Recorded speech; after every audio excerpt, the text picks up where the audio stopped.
So far, it's tracking as an 85 million box office film.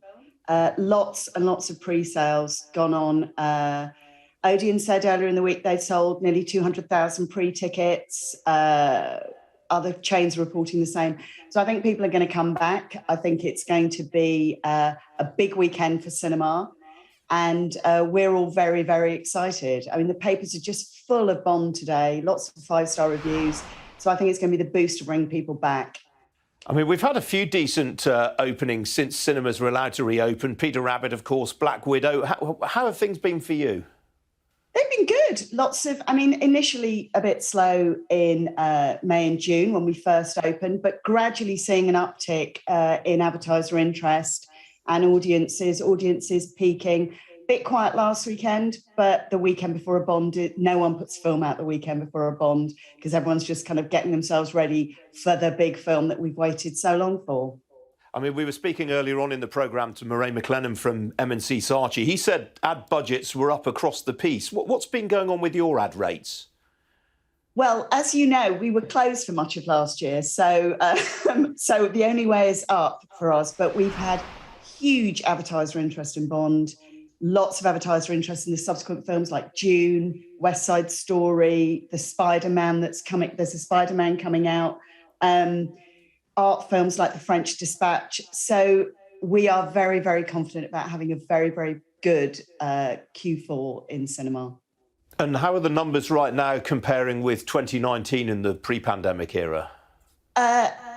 They're where we thought they would be. They're, just above 80-odd%, not quite back. But that's because certain markets like Northern Ireland's restrictions for social distancing don't come off until actually just before Bond opens. They stop tomorrow. Some cinemas are still operating social distancing just to recognise the concerns of their customers. So we are happy with the trajectory of admissions, as are most cinema chains. And are you seeing a difference in the types of advertisers that are booking space with you? Well, it all changes by the film. So you always get the Bond diehards who love Bond. Normally brands that are associated with the film or know that it will deliver audiences. But so often the pattern of advertising is determined by the type of film. So you'll get a completely different advertiser in the Downton Abbey film than we would in West Side Story because it's about the audience that you deliver. So, I mean, forgive me for not knowing this, and it may well be a trade secret I'm asking you to divulge here, but presumably for something like Bond, you would ratchet up the rates because there's only so many adverts that can run before the screening of a film. And, you presumably for something like this, you can get people to pay top dollar.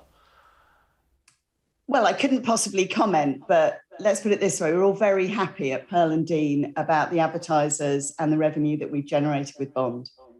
I mean, if we'd gone to a Bond cinema, I mean, I remember going to see Moonraker 40-odd years ago at the cinema, for example. I mean, in those days, it would have all been tobacco advertising and things like that. I mean, how much of a loss was that to cinema advertising? Well, it was a while ago, so not that much. And what we found is that's been replaced by newer categories like tech companies, people like Apple, Google, Facebook, Twitter advertising with us.